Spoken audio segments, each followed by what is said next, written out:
So, like I said, I've been playing Grand Theft Auto 4 for really the first time in a decade or so. And when I first played Grand Theft Auto 4, I really didn't enjoy it. If I'm being totally honest, it just didn't click with me. I liked the more arcadey style driving and just it had a more bleak tone that was a little bit off-putting to me at the time, and I just could never really get into it and finish it. This is the only mainline Grand Theft Auto game I never finished, and so going back to it was at first, I gotta say, it was really shocking to me how poorly this game has aged.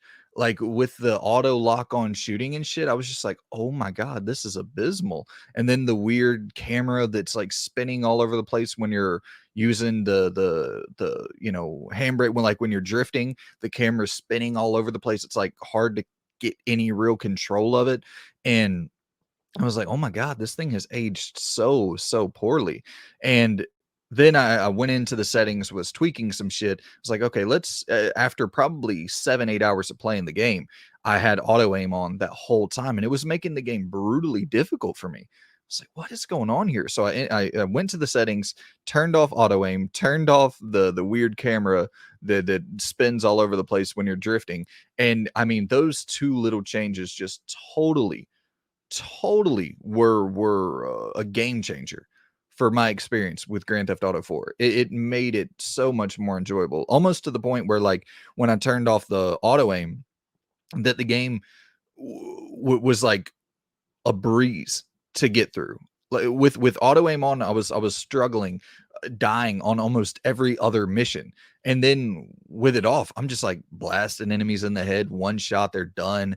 It was so much more satisfying, such a better feeling, like, for whatever reason, that auto lock on shit in GTA 4, I feel like it's the worst auto lock on mechanic that any of the Grand Theft Auto games ever had. It's really, really rough. So for anyone wanting to go into it for the first time, especially if you're used to modern shooters and modern third person shooters, I would say for sure turn off that auto lock feature. It makes the game so much easier and just much better in my opinion. It feels like a more modern standard third person shooter, which like I said, once I did that, I had a much better time with the game overall. And I got to say that really the thing here, and to give a little bit of to preface all this, I am probably about 20 hours in, 18, 20 hours in, I would say.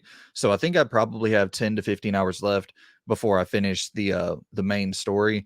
And the story is excellent. It is absolutely fucking excellent. Like, up to this point, far and away, the best Grand Theft Auto story I've ever experienced, and the fact that you are given so much agency in this story. It shocked me so much because that's not like a typical feature for Grand Theft Auto, getting to pick who lives and who dies and seeing sort of the consequences of your actions play out later in the game, and who are you going to side with and how is that going to affect the end game, and like those things that are not common features for Grand Theft Auto games at all.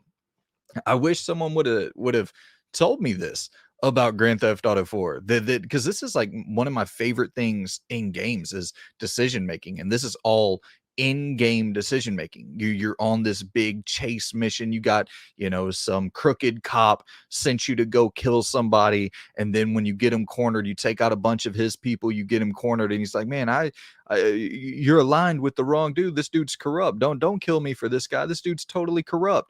And you're like, "Ah, shit." Am I gonna live to regret working for this dude later on down the road? Am I working for a crooked, corrupt cop who's trying to move his way up the ranks? And is he using me to do his bidding? Is he using me to eliminate all opposition that would prevent him from getting this high ranking position within his department?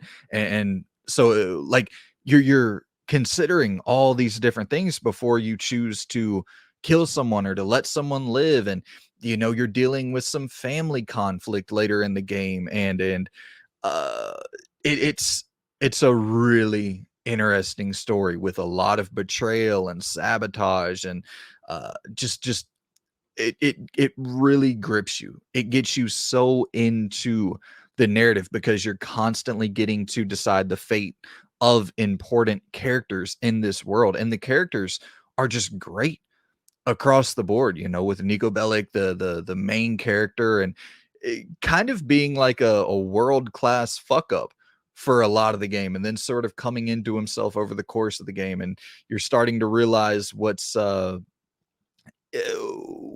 wrong with his mental makeup as the game starts to play out. And then he has his cousin Roman, who is like an absolute world class fuck up. If Nico's a level 7 fuck up, Roman's a level fucking 14. He's just top of the tier fuck up, but a heart of gold, sweetheart of a dude. He's a little bit more of a coward in a lot of ways, and Nico's the one that's usually getting his hands dirty, and you know that's the character you're playing as, Nico Bellic, and he grows on you. At first, I was like, I don't know. I felt zero attachment to him as a character. I didn't really. I didn't care about him one way or the other, but the more you play as him and the more you see his backstory start to kind of roll out, you get a lot more invested in Nico as a character. And you know, you're going off and you got these little like dates that you get to go on, and like they have a whole internet dating dating site set up that you can use, and like the different people you take out on dates, they have the different interests. So some people don't want to go to like a bar, some people only want to go play pool, or some people like they all have their different things that they enjoy. And to, I guess, get a positive date out of them, you have to kind of know what they're into and make sure you're not taking them on dates that they're not interested in going on. So it's like just little funny things like that to help you get more out of these individual characters and more immersed in the world, while also kind of pushing you towards going off and doing some mini games and going off and shooting some pool and playing some darts. And then like it's really fun how they contextualize all that and give some story beats to play out around the idea of like just kind of doing mini games, going bowling and all that shit. So I've had a really good time with Grand Theft Auto 4 in general. I Like I said, it was a rough start for me with the auto lock on system, but after I really got uh, all that shit straightened out and changed the settings, and I started having a much better time with it, just because the story is top tier.